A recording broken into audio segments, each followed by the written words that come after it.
রাসূলুল্লাহ সাল্লাল্লাহু আলাইহি ওয়াসাল্লাম বলছেন, ফাত্তাকুদ দুনিয়া ওয়াত্তাকুন নিসা, দুনিয়ার ধোঁকা থেকে বেঁচে থাকো এবং নারীর ধোঁকা থেকে বেঁচে থাকো।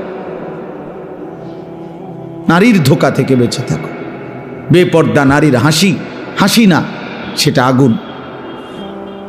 বেপর্দা নারীর রূপ যৌবন, এটা শরীর না, এটা জাহান্নামের টুকরা, আগুনের কুণ্ডলী। এটা সে মূলত হাসে না, সে আগুন জ্বালায়। সে নিজেকেও বরবাদ করে, যুবককেও বরবাদ করে। আল্লাহ আমাদেরকে বুঝ দান করেন। এজন্য বলতেছিলাম, আমরা মেহেরবানি করে কোরআনুল কারীমের মধ্যে এই তিনটা বিষয়, আল্লাহর প্রতি নিরঙ্কুশ খালেস ঈমান, এটা আল্লাহ কোরআনে বুঝাইতে চাইছেন। রাসূলুল্লাহ সাল্লাল্লাহু আলাইহি ওয়াসাল্লামের সুন্নাতের জিন্দেগির শতভাগ অনুসরণ, রিসালাত, এটা আল্লাহ বুঝাইছেন। আর হলো আখিরাত। এই যে কোরআনের যত কথা, রসুলের যত কথা, ইসলামের যত কথা, এই যে যুগ যুগ ধরে ওলামায়ে কেরাম যা বলতেছে ভাই, এ সবটার ফিকির একটাই, দুনিয়ার ভাত মাছ চাল ডাল, দুনিয়া চলা এর জন্য না, শুধুই আখিরাতের জন্য। এই মাহফিল, এই ওয়াজ, এই মসজিদ, এই মাদ্রাসা, এই দিন, এই কোরআন হাদিসের চর্চা, ওলামায়ে কেরামের এই চিৎকার, আহাজারি, কান্না, চোখের পানি, সব কিছুর ফিকির কি বলেন না? আখিরাত। দুনিয়ার ভাত মাছ চাল ডালের জন্য, স্ত্রী সন্তান, আহার নিদ্রা, ঘুম, পেশাব পায়খানা, যৌন চাহিদা পূরণ, এগুলোর জন্য এই সমস্ত কিছুর কোনো দরকার নেই। এগুলো এমনি এই পৃথিবীর যত সৃষ্টি আল্লাহর, সব এগুলো ভোগ করছে। আল্লাহ তাআলা দুনিয়া মানুষকেও ভোগ করতে দিছে, জানোয়ারকেও ভোগ করতে দিছে। আল্লাহ তাআলা দুনিয়া ইমানদারকেও ভোগ করতে দিছে, নাফরমান, বেঈমান, নাস্তিক, মুরতাদ, যে আল্লাহকে স্বীকারই করেন, আল্লাহ বলতে কিছু নাই, দেয়ার ইজ নো গড। অসংখ্য কাফের বেঈমান এমন আছে যাদের বক্তব্য এটা, দেয়ার ইজ নো গড, ঈশ্বর বলতে কিছু নাই। আমি তো বাংলাদেশে দেখছি, একবার 4টা ছেলে, শিক্ষিত ছেলে, ওদের সাথে আমি কথা বলছি, ওরা আমারে পরিষ্কার বলছে, হুজুর আল্লাহ বলতে কিছু আছে, এটা আমরা মোটেই বিশ্বাস করি না। তাহলে আল্লাহ তাআলা তো এই বেঈমানকেও দুনিয়া ভোগ করতে দিছে না? বলেন, দিচ্ছে। তাইলে আমাদের এই সমস্ত কথাবার্তার মূল মাকসাদ, আমাদের আরেকটা জীবন আছে, আখিরাত, কবর, হাসরের ময়দান, জান্নাত জাহান্নাম, ফুলসেরাত, আমাদের মিজান, বিচারের পাল্লা, আমাদের পরকাল। এক কথায় ওইটা ইয়াকিনের সাথে আমরা বিশ্বাস করি। ওয়াবিল আখিরাতে হুম ইউকিনুন, আল্লাহ বলছে তারাই মোমেন যারা আখিরাতকে ইয়াকিনের সাথে বিশ্বাস করে। হইতেও পারে অনেক হুজুর তো বলতেছে, এত হুজুর বলে, হইতেও পারে না, এটারে আখিরাতের বিশ্বাস বলে না, বরং ইয়াকিন। এই যে মনে করেন, এইটা যে একটা গ্লাস আপনারা দেখতেছেন, এটা যে একটা পানির গ্লাস আপনারা দেখেন, কি এটা? পানির গ্লাস না। নিশ্চিত আপনারা? কিভাবে নিশ্চিত হলেন? কথা বলেন না। এই যে চোখে দেখা, এটা চোখে দেখা না আপনাদের? আমি আরো শিক্ষার দিয়েও যদি বলি এটা পানির গ্লাস, আপনি বলবেন অসম্ভব কথা, আপনি হুজুর হইতেন পারেন, কিন্তু এত বড় কাঁচা মিশা কথা কেমনি? ঠিক কি না বলেন? এটা তো দেখা যায়, আমনে কলটা পানির গ্লাস। তাহলে এটা ইয়াকিন, আইনুল ইয়াকিন, এটা চোখে দেখা নিশ্চিত জ্ঞান, এটা ধারণা করলে হবে না। তো আল্লাহ তাআলা বলেন, মুমিন তাকে বলে যে আখিরাতের বিষয়ে ধারণা করলে হবে না, বরং ইয়াকিনের সাথে বিশ্বাস করতে হবে, নিশ্চিত বিশ্বাস করতে হবে। নিশ্চিত না দেখেই কবর, হাসর, মিজান, ফুলসেরাত, আখিরাত, কিয়ামত, ইসরাফিলের ফু, এই সব। এই জন্য বাপ, আমি আপনাদের কাছে বুঝাইতে চাই, এই কথাইটা যদি কারো দিলের মধ্যে বসে, আমি একদিন মরে যাব, আমারে কবরে যাইতে হবে, কবর থেকে একদিন আমাকে হাসরের ময়দানে বিচারের জন্য দাঁড় করানো হবে। আর সেই বিচারের ময়দানে আমার পুরা জিন্দিগির আমলনামা, লিখিত কপি, ফাইল আমার হাতে দেয়া হবে। সেই আমলনামা নিয়ে আমাকে দুইটা কাজ করতে হবে। একটা হলো মহান আল্লাহ পাক রব্বুল আলামিনের সামনে সরাসরি হিসাব দেওয়ার জন্য দাঁড়াইতে হবে। আরেকটা হলো মিজানের পাল্লায় ওজনের জন্য আমার আমলনামা দিতে হবে। এরপরে আমাকে ফুলসেরাত পার হইতে হবে। এরপরে আমাকে অনন্তকালের চূড়ান্ত গন্তব্য জান্নাত কিংবা জাহান্নামে পৌঁছতে হবে। এই এতটুকু স্টেজ, মৃত্যু, কবর, হাসরের ময়দান, আমলনামা হাতে নেওয়া, আল্লাহ পাকের মুখোমুখি হওয়া, মিজানের পাল্লায় ওজনের জন্য দেওয়া, ফুলসেরাত পার হওয়া, অতঃপর জান্নাত বা জাহান্নামে পৌঁছা, এই বিষয়গুলো এক সেকেন্ডের জন্য, একদিনের জন্য আল্লাহর কসম মোমেন ভুলে গেলে তার জিন্দেগি বরবাদ। একদিনও ভুলা যাবে না, একদিনও। প্রতিদিন মনে রাখতে হবে। কোরআনুল কারীম আল্লাহ বলেন, ইয়া আইয়ুহাল্লাযীনা আমানুত্তাকুল্লাহ ওয়াল তানজুর নাফসুম মা কদ্দামাত লিগাদ। হে ঈমানদার, সর্বদা আল্লাহকে ভয় করো আর প্রতিদিন হিসাব করো, লক্ষ্য করো আজকে তুমি আগামী কালকের আখিরাতের জন্য কি পাঠিয়েছ। আজকে হিসাব। ব্যাংকের কর্মকর্তা প্রতিদিন হিসাব মিলায়।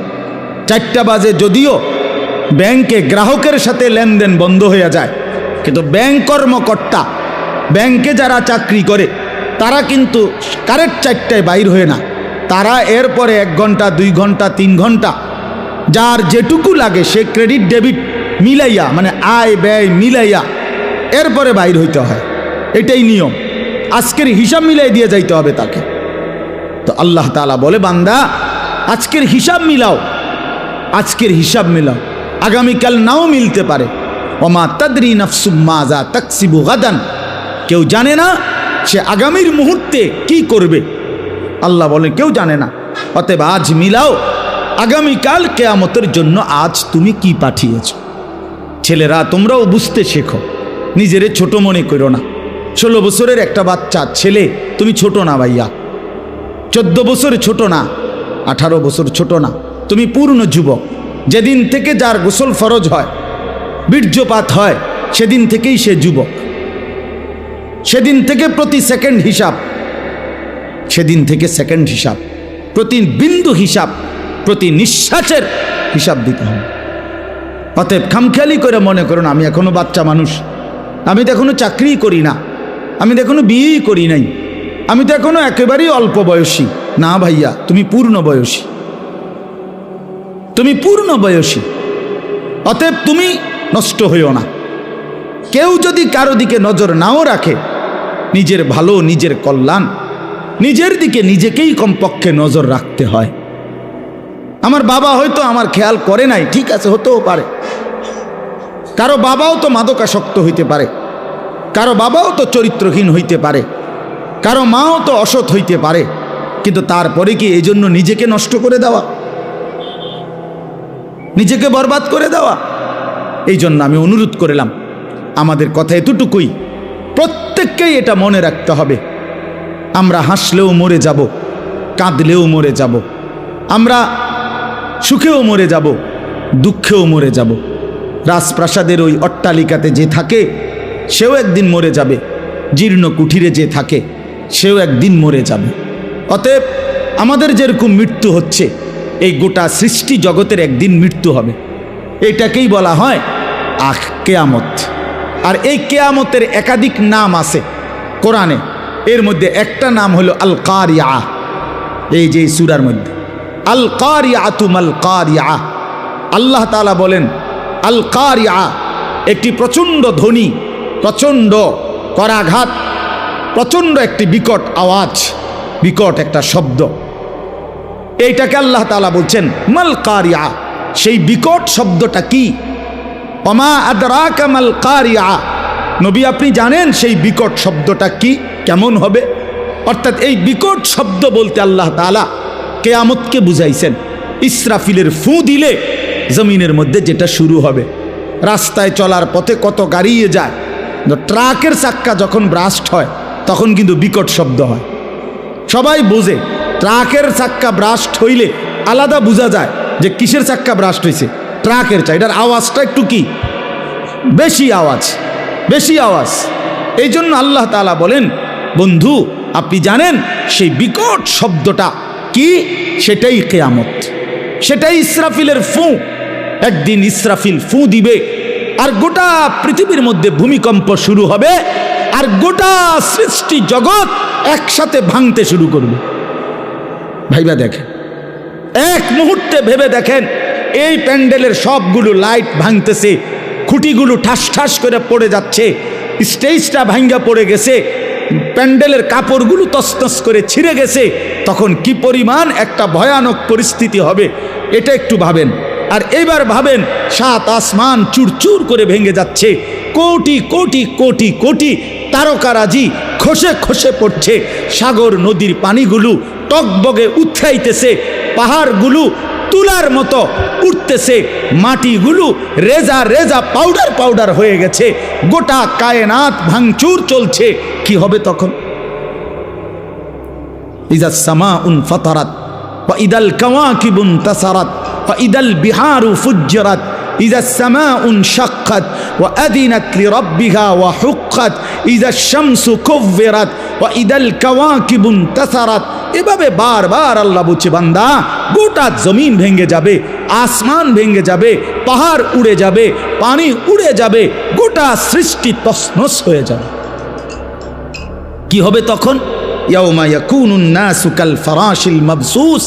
কোন পতঙ্গের দিকে, কোন লাইটের কাছে ওই সাদা সাদা পতঙ্গ, উলু উলু যেগুলো কই আমরা, উলু যেমন চারদিক থেকে দৌড়ায় দৌড়াইয়া এই লাইটের দিকে, আলোর দিকে, আগুনের দিকে আয়সা ঝাঁপাইয়া পড়ে, যে যেদিক থেকে পড়ে দৌড়াইয়া আয়সা ঝাঁপ দিয়া দিয়া পড়ে। আল্লাহ তাআলা বলে, এই সেদিন ইসরাফিল ফু দিলে কিয়ামত যখন শুরু হবে, জমিনের ভূমিকম্প শুরু হবে, চারিদিকে যখন ভাঙচুর শুরু হবে, তো কোটি কোটি কোটি মানুষ এরকম বিক্ষিপ্ত পতঙ্গের মতো যে যেদিকে পারে ছুটাছুটি করে দৌড়তে দৌড়তে হাঁফাইয়া গিয়া যে যেখানে পড়ে যাবে সে সেখানেই মরে যাবে।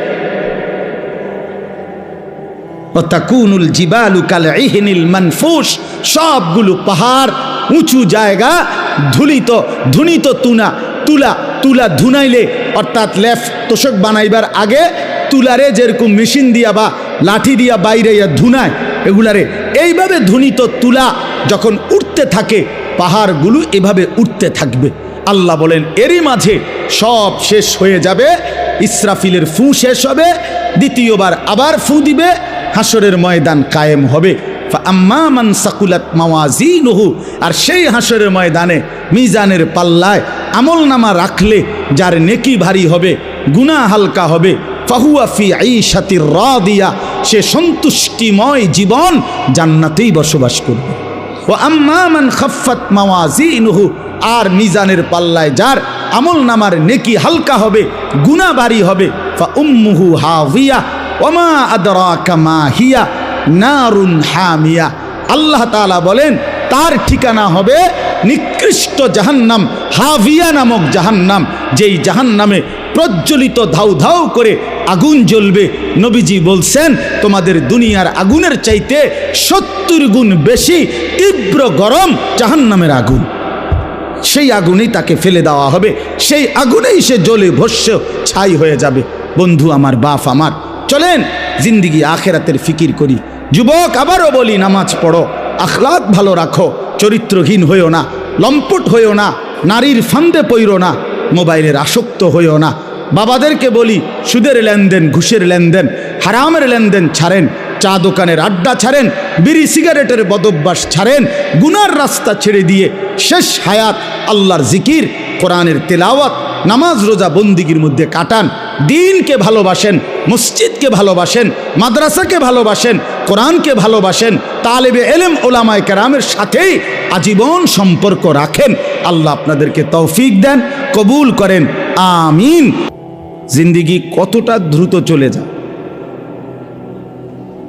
ইয়াতাকারাবুজ জামান, রাসূলুল্লাহ সাল্লাল্লাহু আলাইহি ওয়াসাল্লাম তিনি হাদিসের মধ্যে ইরশাদ করেছেন, কিয়ামতের পূর্বে সময় খুব সংক্ষিপ্ত হয়ে যাবে, করিব করিব মানে কাছাকাছি হয়ে যাবে। মনে হবে একটা বছর একটা মাসের মতো, একটা মাস একটা সপ্তাহের মতো, একটা সপ্তাহ একটা দিনের মতো, এরকমই। এই মনে করেন কয়েকদিনের পরে শুনবেন যে রমজান চলে আসছে, শুনবেন ঈদ চলে আসছে। তো এইটাও এরকম। এই তো সেদিন আমরা মসজিদে বসছি, মাদ্রাসা হচ্ছে আলহামদুলিল্লাহ, এখন 9 বছর চল। আল্লাহ তাআলা এই মাদ্রাসা ভরপুর কবুল করেন। মৌলানা মুফতি ইমরান ভাই, উনি আমার অনেক মহব্বত করে। আমি জানি যে উনি এখন আমার নাম ঘোষণা দিতে গেলে 5 মিনিট লাগাইব, অনেক কিছু কইব আমার লাগে। এই জন্য মৌলানা যাতে আমার নামটা বলতে না পারে, এই কারণে আমি ঘোষণা দিতে দেই না। মানে আমি খুতবা পড়ে বলছি ইচ্ছে করে মাইক চালুর আগে। অর্থাৎ আমি চাচ্ছিলাম আসলেই আমরা এই মাদ্রাসার সাথে আলাদা কোনো পরিচয় করে দেওয়ার কিছু নাই। বাহরুল উলুম এই মাদ্রাসার প্রথম থেকেই আমরা, আমার শায়েখ আরিফ বিল্লাহ হাকিমুন নফস আল্লামা মুফতি মুশতাকুন নবী কাসেমি, প্রথম থেকেই বলা যায় আমরা মাদ্রাসারই পরিবারের সদস্য আলহামদুলিল্লাহ। এজন্য আমরা দোয়া করি আল্লাহ তাআলা এই মাদ্রাসাকে ভরপুর কামিয়াবি দান করেন। মুআজ্জাজ হাজিরিন, একেবারে অল্প একটু সময়, আসর নামাজের পরে মাগরিবের এই পূর্ব মুহূর্তে, এই সামান্য একটু সময়ে আমি আপনাদের সামনে কোরআনুল কারীমের একটি সূরা, ছোট্ট সূরা 30 নম্বর পারা 101 নম্বর সূরা, এই সূরাটি তেলাওয়াত করেছি। সূরাটির মধ্যে 11টা আয়াত, ছোট্ট ছোট্ট আয়াত, এই যে মাত্র পড়লাম, শুনলেন আপনারা। এই সূরার তরজমা এবং সামান্য কিছু কথা আমরা এই সূরার আলোকে আরজ করতে চাই ইনশাআল্লাহ। উপযুক্ত লম্বা বয়ান, এই মাহফিলে অনেক বুজুর্গ ওলামায়ে কেরাম আসবেন, বয়ান করবেন। বিশেষ করে আমার শায়েখ আসবেন, বয়ান করবেন, এবং আরও অনেক ওলামায়ে কেরাম বয়ান করবেন। এজন্য আপনারা ধারাবাহিকভাবে পুরা বয়ান মনোযোগ দিয়ে শুনবেন। বিশেষ করে নওজোয়ান ছেলেরা, তোমাদেরকে বলি ভাই, কোনো ব্যক্তি বিশেষের জনপ্রিয়তায় বয়ান শুনো না, তাইলে তেমন উল্লেখযোগ্য ফায়দা হবে না। অর্থাৎ এই বক্তা একটু জনপ্রিয়, ওই বক্তা একটু অপরিচিত, এগুলো কোনো বিষয় না। বিষয় তো হেদায়েত বিষয়, নিজের জীবনের পরিবর্তন মূল বিষয়। এটা আসলে আমরা অনেক সময় বুঝি না। নিজের পরিবর্তন দরকার, আর পরিবর্তন কোরআন সুন্নাত থেকে হয়। কোরআনুল কারীমে আল্লাহ তাআলা বলছেন, যালিকা হুদাল্লাহ ইয়াহদি বিহি মান ইয়াশা। আল্লাহ তাআলা বলেন, এই কোরআনই হচ্ছে আমি আল্লাহর পক্ষ থেকে হেদায়েত। আমি যাকে ইচ্ছে করি এর দ্বারাই, মানে এই কোরআনের দ্বারাই হেদায়েত দিয়ে থাকি। তাহলে কোনো ব্যক্তির দ্বারা না, এখানে কোরআনের দ্বারা আল্লাহ তাআলা তিনি ইচ্ছে করলে হেদায়েত দিয়ে থাকেন। এজন্য কোনো ব্যক্তি বিশেষের মূল না, বরং আল্লাহর কোরআন, রসুলের সুন্নাহ। এজন্য সমস্ত ওলামায়ে কেরাম এখানে সকলেই উপযুক্ত আলেমদের নাম বয়ান করবে। আপনাদের সবার কাছে অনুরোধ, কষ্ট করে যারা নিয়ত করে আসছেন, নওজোয়ান ছেলেরা, বাবারা, ভাইরা, সবাই পুরা বয়ান মনোযোগ দিয়ে শুনবেন। একটা মাহফিলের ইন্তেজাম করতে অনেক পেরেশানি করতে হয়। এই মাহফিল, এই প্যান্ডেল, এই পোস্টার, মাইক, হ্যান্ডবিল, প্রচার প্রচারণা, ওলামায়ে, আমার মাদ্রাসায় আগামী 14 তারিখ মাহফিল। আমার যে ছোট্ট মাদ্রাসা কুমিল্লা ক্যান্টনমেন্ট ময়নামতি সাহেবের বাজার, প্রতি মাসের দ্বিতীয় শনিবার মাসিক মাহফিল হয়। তো এইটাই বছর শেষে এই মাসের দ্বিতীয় শনিবার, আগামী শনিবার সেটা একটু বড় করে আমরা বাইরে প্যান্ডেল আকারে করব। এখন দেখা গেছে আজকে প্রায় 20 দিনের মতো হবে। ওস্তাদরা অর্ধেক ছাত্রদেরকে পড়ায় আর বাকি অর্ধেক মাহফিলের কাজ করে। কি কাজ যে করে আমি এটা বুঝি না, কিন্তু কাজেই করতেছে। আজকেও মাদ্রাসায় গেছি, দেখি ওস্তাদরা ব্যস্ত, সবাই কষ্ট করতেছে, ছাত্ররা, বড় বড় ছেলেরা। তাহলে বোঝা গেল একটা মাহফিল অনেক দিন কষ্ট করতে হয়, অনেক পেরেশানি, অনেক কিছু, অনেক ঝামেলা।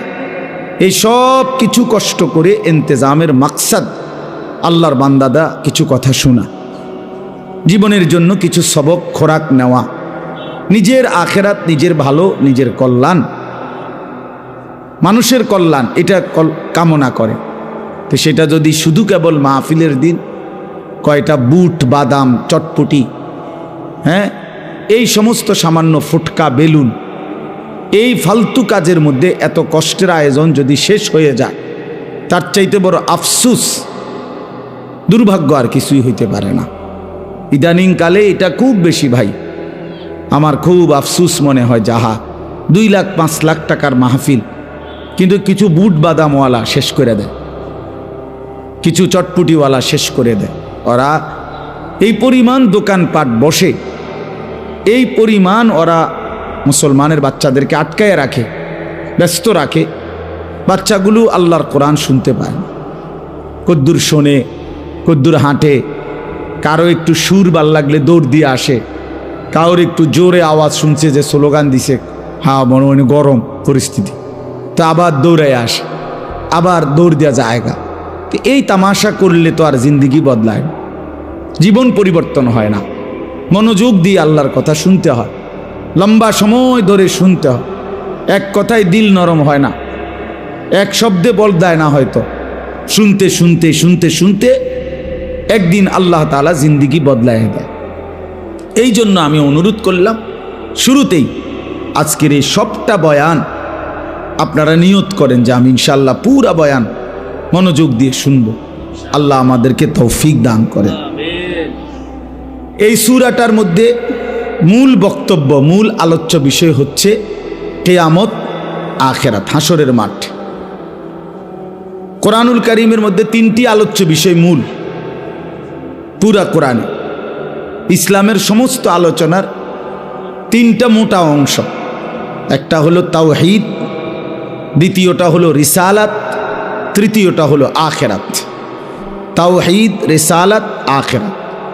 মোবাইলে এটা ধরে রাখলে ভাই এই খটর খটরেই যাবে, আপনি আরো 500 বছর না মানে এটা মিয়া ধন বন্ধ করেন। আবারও বলছি এটা বন্ধ করো বেটা।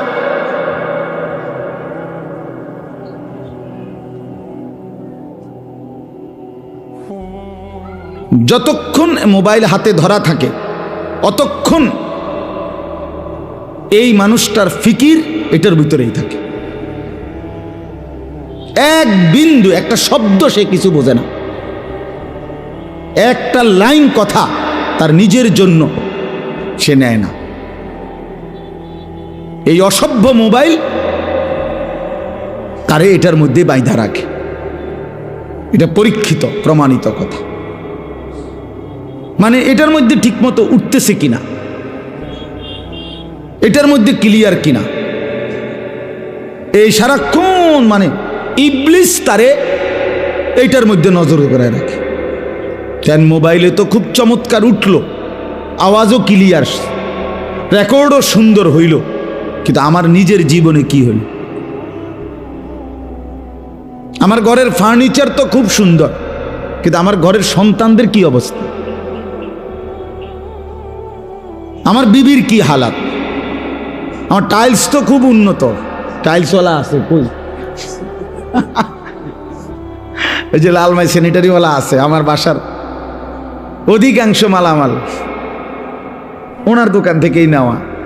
তো এই জন্য বললাম টাইলস তো অত্যাধুনিক, স্যানিটারির মালামাল তো খুব অত্যাধুনিক, কিন্তু আমার স্ত্রীর আখলাক, আমার ছেলের আখলাক, আমার মেয়ের আখলাক। খাট তো 1 লাখ টাকা দাম, ছেলে তো সারা রাত ওই খাটে শুয়ে মোবাইলে উলঙ্গ ছবি দেখে। সোফা তো 2 লাখ টাকা দাম, কিন্তু বিবি বাচ্চা তো ওই সোফাতে বসে প্রতিদিন টেলিভিশনে নাচ গান নর্তকীর ছবি দেখে। তো এই অর্জনটা কি? জীবনের অর্জন কি তাইলে? খাট না মানুষ? এক মানুষের জিন্দিগির সফলতা ফার্নিচার না সন্তান, স্ত্রী সন্তানের উত্তম জিন্দিগি? বলেন, বুঝেন নাই আমার কথাটা? কামিয়াবি কোনটা? তাইলে আজ আমরা বুঝছি খাট পালং আর সোফা ফার্নিচার, ইট বালু আর সিমেন্ট, বিল্ডিং আর দালান, এটা যত সুন্দর করা যায়, যত অত্যাধুনিক, যত মজবুত, কিন্তু স্ত্রী সন্তানের আখলাক একেবারে পচে যাক, নিকৃষ্ট হয়ে যাক, এই নিয়ে কোনো মাথা ব্যথা। লোকটা ঘরের বাড়িঘরের সব কিছু দামি, সব উন্নত, সব মজবুত, কিন্তু পরিবারের মানুষগুলো চূড়ান্ত নাফরমান। ছেলেটা কোনোদিন ফজরের নামাজ পড়ে না, মেয়েটা কোনোদিন পর্দা করে না, স্ত্রী কোনোদিন পর্দা করে না, ঘরে প্রতিদিন নাচ গান নাটক সিনেমা চলে, আয় রোজগার সব সুদের টাকা, ঘুষের টাকা, কিস্তির টাকা, লোনের টাকা, হারামের টাকা। তো এ কি অর্জন হইল ভাই? খাটে না অর্জন হইল? মানুষ কই? আখলাক কই? আখেরাত কই? কবর কই? রাসূলুল্লাহ সাল্লাল্লাহু আলাইহি ওয়াসাল্লাম বলছেন, ইয়াকুলু ইবনু আদামা মালি ওয়া মালি। নবীজি বলেন, হায় বনি আদম সারাক্ষণ কেবল বলে আমার মাল, আমার মাল, এটা আমার গাড়ি, এই 10 শতক আমার জমি, এই যে ঘরটা এটা আমার, এটা আমার, এটা আমার, আমার মাল, আমার মাল, আমার মাল। রাসূলুল্লাহ সাল্লাল্লাহু আলাইহি ওয়াসাল্লাম বলেন, ওয়াহাল্লাকা ইয়া ইবনা আদম মিন মালিক। বনি আদম, কোথায় তোমার মাল? কোথায় তোমার মাল? এগুলো তোমার মাল? তাহলে এগুলো যদি তোমারই হয়, কবরে যাওয়ার সময় তুমি এগুলো নিচ্ছ না কেন? সোফা এগুলো না তোমার, তো এগুলো রেখে যাচ্ছ কেন? এই 10 শতক জায়গা না তোমার, তো এগুলো রেখে যাচ্ছ কেন? এগুলো না তোমার। অতএব নবীজি বলেন, তোমার কেবল 3টা। কয়টা? 3টা তোমার, 3টা জিনিস কেবল তোমার। ইল্লা মা আকালতা ফা আফনাইতা, যা তুমি নিজে সরাসরি খাইছো, সরাসরি তুমি লোকমা দিয়া খাইছো, এইটা তোমার। আও লাবিস্তা ফা আবলাইতা, আর যেটা তুমি নিজে গায়ে পরছো, পোশাক, নিজের গায়ের জামা পরিধান করেছো, যা করে করে পুরান বানায় ফেলছো, এটা তোমার। আও তাসাদ্দাকতা ফা আমদাইতা, আর যেটা আল্লাহর রাস্তায় খরচ করছো, আখিরাতের জন্য পাঠাইছো, সেইটা তোমার। এই 3টা তোমার। তোমার নিজের বক্ষণকৃত খাবার, তোমার নিজের পরিধানকৃত পোশাক, আর তোমার দানকৃত খরচকৃত আল্লাহর রাস্তায় সম্পদ।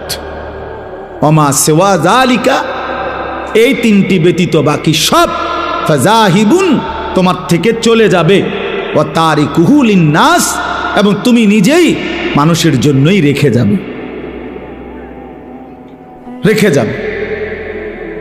কি আশ্চর্য সুন্দর হাদিস, চিন্তা করে দেখে। এর চাইতে চূড়ান্ত বাস্তবতা আর কি হইতে পারে? নবী সাল্লাল্লাহু আলাইহি ওয়াসাল্লাম স্পষ্ট করে বুঝাই দিছে, তুমি কেবল বললে হবে না, ওই 3টাই শুধু তোমার। রাসূলুল্লাহ সাল্লাল্লাহু আলাইহি ওয়াসাল্লাম বলেন, ইয়াতবাউল মাইয়িতা সালাসাতুন, কোন মৃত ব্যক্তির লাশ যখন কবরস্থানের দিকে রওনা দেয় খাটিয়া করে, তো তার সাথে 3টা জিনিস যায়।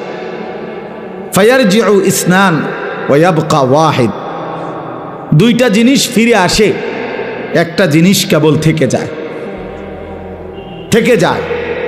তার সাথে যায় তো 3টা জিনিস, মালুহু ওয়া আহলুহু ওয়া আমালুহু।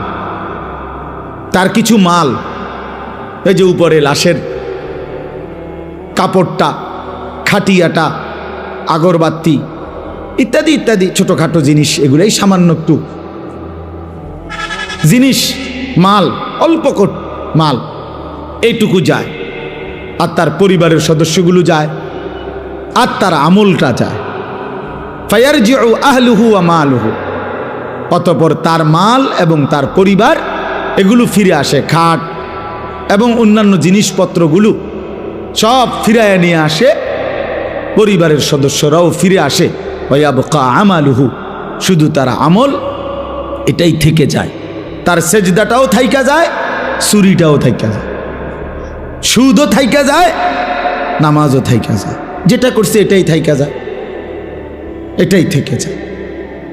এই জন্য বাপ ভাই এটা বোঝা উচিত, এটা বোঝা উচিত। তোমরা ছেলেরা বুঝতেই চাও না, তোমরা নওজোয়ান কিছু ছেলে বুঝতেই চাচ্ছ না যে এই 24 ঘন্টা এই মোবাইলের আসক্তি তোমাদেরকে একদিন বরবাদ করে ফেলবে, এবং করে ফেলছে ইতিমধ্যে। তোমাদের অসংখ্য ছেলের মধ্যে কোনো চরিত্র নাই, আখলাক নাই, নারী ছাড়া, উলঙ্গ ছবি ছাড়া, জেনা ব্যভিচারের দৃশ্য ছাড়া, নর্তকী ছাড়া তোমাদের 1 ঘন্টাও চলে না। এর চাইতে বর্বরতা, হিংস্রতা, এর চাইতে পশুত্বের জিন্দিগি আর কিছু হইতে পারে। আইয়ামে জাহিলিয়াতের মানুষরাও 24 ঘন্টা এভাবে নারী নিয়া পড়েছিল না। যখন ছিল জাহিলি যুগ, অজ্ঞতার যুগ, যখন নারী পানির মতো ছিল, যখন নারীর কোনো সামান্য মর্যাদা ছিল না, নারী ভোগের পণ্য ছিল, তখনও তারা, আমি নিজে পড়ছি, পৃথিবীর ইতিহাসে ইসলাম পূর্ব যুগে ইরানে একটা মতবাদ ছিল 3 জিনিসে সবার অধিকার, কারো একক অধিকার নাই। নাউজুবিল্লাহ। 1 নাম্বার হলো আগুন, 2 নাম্বার হলো পানি, 3 নাম্বার হলো নারী। আগুন, পানি, নারী, এটা ঐতিহাসিক তথ্য। এই 3 জিনিসে কারো একক অধিকার নাই, সবার সমান অধিকার, মানে যে যখন ব্যবহার করতে পারবে। নাউজুবিল্লাহ। এত নিকৃষ্ট ছিল যেই সমাজ, সেই সমাজের মানুষরাও 24 ঘন্টা নারী নিয়ে পড়ে থাকত না। তাদের ওই সময়ও তারা যোদ্ধা ছিল, তারা হাতিয়ার ব্যবহার করত, তারা সম্মুখ যুদ্ধ করত, বছরের পর বছর লড়াই করত, শৌর্য, বীর্য, গর্ভ, বীরত্ব, বাহাদুরি তখন তাদের রক্তের মধ্যে ছিল। আজকে এই মোবাইল, এই নারীর লোভ, এই ছবি, নাচ, গান, আর এই নিজের ছবি নিজে উঠানো, এই অসভ্যতা লক্ষ কোটি ছেলে পেলেকে একটা অপদার্থ, একটা ফালতু অকর্মণ্য মানুষ বানায় ফেলছে। এটা চলেও না, হাসেও না, কান্দেও না। এই অপদার্থকে দিয়া মোবাইল টিফা ছাড়া আর কিছু হয় না। পৃথিবীর কোনো কাজে ওই লাগে না, কোনো কাজে লাগে। আপনি দেখবেন যে সমস্ত হাইওয়ানগুলো সারাদিন মোবাইল টিপে, পাঞ্জাবিওয়ালা হোক আর পাঞ্জাবি ছাড়া হোক, টুপিওয়ালা হোক আর টুপি ছাড়া হোক, এই অপদার্থকে দিয়া কোনো কাম হয় না, কিচ্ছু হয় না এগুলোকে। এগুলোর জিন্দিগি শাহওয়াতের জিন্দিগি, শুধু শাহওয়াত। একটা জিনিসের কাছে হেরে গেছে, লজ্জাস্থানের একটা চাহিদা আছে, কামনা, বাসনা, শাহওয়াত, এইটার কাছে হেরে গেছে। জীবনের বাকি আর কোনো কিছু নেই। আস্তাগফিরুল্লাহ, আস্তাগফিরুল্লাহ। ভাই আমার, বন্ধু আমার, এটা সুস্থ স্বাভাবিক মানুষের জীবন নয়।